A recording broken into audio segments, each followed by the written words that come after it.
Irán está atravesando un momento de protestas muy peligrosas para su régimen. Los líderes no se sienten cómodos. Y este nerviosismo también se transmite hacia Israel, el cual espera algún tipo de ataque sorpresa por parte de Irán o a través de su proxy, Hezbollah. Primero y principal tenemos que entender que el 28 de diciembre las protestas empiezan no por algo simbólico. Las protestas empiezan porque la gente simplemente no llega a fin de mes. Hay inflación de un 40%. La moneda iraní está por el suelo en los momentos más críticos de su historia. Además, tenemos crisis de agua, crisis de electricidad, o sea, de energía, de servicios básicos. Y esto hay que agregarle también el golpe moral que recibe el régimen iraní luego de la guerra de los 12 días contra Israel. Pero además lo importante no solamente es esto, sino una pregunta clave es ¿quiénes empezaron a protestar? Y estos son los comerciantes de los bazares. En Irán, cuando el bazar empieza a protestar, el régimen generalmente escucha. Pero aquí también se han sumado estudiantes, trabajadores y jubilados. Y lo que al principio eran solamente consignas económicas, de a poco fueron cambiando. Ya se escuchan muchos gritos que hablan sobre muerte al dictador. También dicen ni Gaza ni Líbano. Queremos vida para Irán. O sea, se están desprendiendo de todo ese interés de imperialismo, de hegemonía que quería hacer el régimen ayatolá iraní, que quería una hegemonía chiita. Además, también hay consignas contra Jamenei y también a favor de un Estado y un pasado monárquico, como recuerdan ustedes lo que era anteriormente el Shah iraní.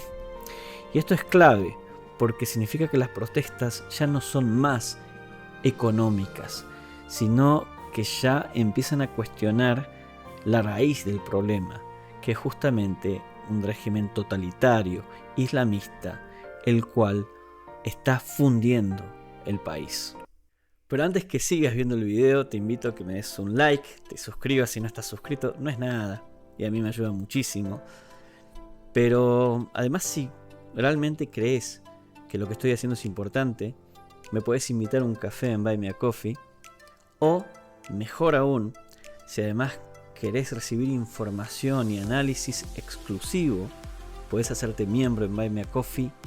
Y de esta manera a mí me apoyas muchísimo y también te doy material solamente para los miembros de Buy Me a Coffee. Sigamos. Obviamente que la represión no tardó en llegar y al mismo tiempo Irán está intentando hacer cualquier tipo de estrategia para aislar la organización de protestas. Uno de los ejemplos más claros es cómo cancelan las clases en las universidades, pasan a formatos online y todo con la excusa de que simplemente están pasando por una ola de frío muy importante y prefieren cancelar las universidades porque hay una crisis energética. Pero en fin, esto no está ayudando y no está convenciendo porque ya son varios días hasta la fecha los cuales las manifestaciones solamente están creciendo y también la gente se está organizando. Y mientras se intentan hacer algunos cambios también en el banco iraní, también en los altos cargos del gobierno, hasta en la misma Guardia Revolucionaria iraní, nada está haciendo efecto. El régimen se está sintiendo de a poco acorralado. ¿Y esto por qué importa a Israel? Hay que entender algo, ya tiene historia Irán en el sentido de querer buscar desviar la atención. Pero hay que entender que la sociedad iraní es muy nacionalista también. Y si realmente ve un enemigo externo que puede hacer peligrar el régimen iraní o el Estado iraní en general, puede ser que, digamos que ponga de lado sus diferencias para unirse ante un enemigo externo. Pasó esto en la guerra Irán-Irak. Allí, a principios de lo que fue este régimen, esta revolución islámica del 79, donde justamente este régimen estaba tambaleando. Pero cuando Saddam Hussein empieza la invasión en un territorio iraní, hasta los pilotos de la Fuerza Aérea iraní, que estaban prisioneros, ya que habían sido leales al Shah de Irán, piden salir de las cárceles y unirse a la Fuerza Aérea de la Guardia Revolucionaria iraní, y de esta manera defender a su patria. Esta vez sería diferente, ya que el mismo pueblo iraní, muchos de ellos hasta simpatizan con Israel y prefieren regresar a lo que sería la época del Shah de Irán y no continuar con un régimen islamista extremista también, como lo es. De todas formas, justamente cuando un régimen fanático está en el poder, puede intentar un todo y nada, y esto significa utilizar sus misiles balísticos. Esto también significa utilizar sus proxies, como los hutíes en el Yemen y Hezbollah en el sur del Líbano, y también utilizar diferentes células que tiene diseminadas por todo el mundo para cometer ataques o también para disuadir. De esta manera, queriendo decir que nadie se le ocurra atacar al Estado iraní, pero por otro lado también poder culpar a un chivo expiatorio, intentar desviar de alguna forma la atención del pueblo iraní. Y eso sí puede ser factible, se puede entender analizando el pensamiento de estos líderes fanáticos chiitas.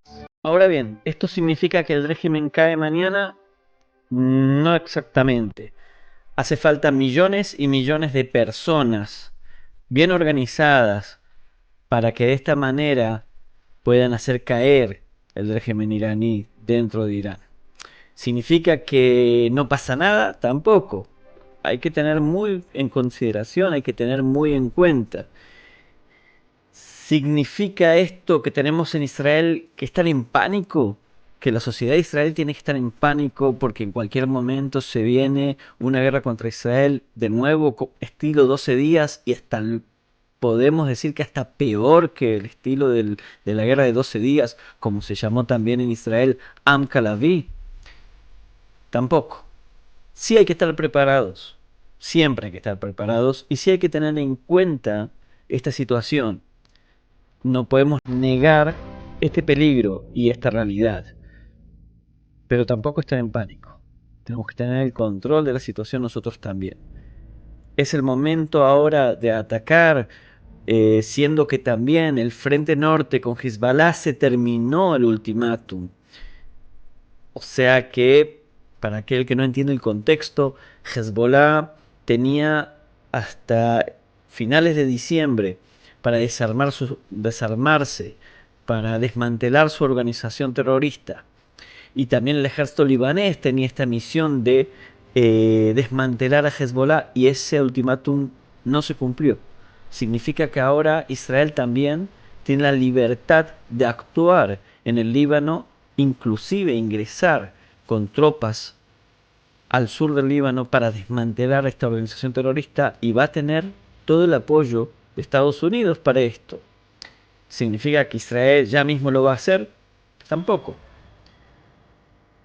Israel tiene que tener en cuenta esta situación, que por un lado tiene que desmantelar Hezbollah en el sur del Líbano, y también por el otro tiene que atacar el plan nuclear iraní, lo que queda del plan nuclear iraní, pero más que nada los proyectos de misiles balísticos, donde su producción ha crecido de manera muy preocupante en este último año. Así que son puntos que hay que tener en cuenta. Para mi forma de ver, un conflicto directo con Irán no es cuestión de si va a pasar o no, sino de cuándo. Así todo, no diría que hay que entrar en pánico, sino que hay que prepararse y entender que es mejor que nosotros seamos los proactivos y no reactivos. O sea, que nosotros ataquemos primero y no esperemos que nos ataquen, porque esa justamente es la lección que aprendimos el 7 de octubre.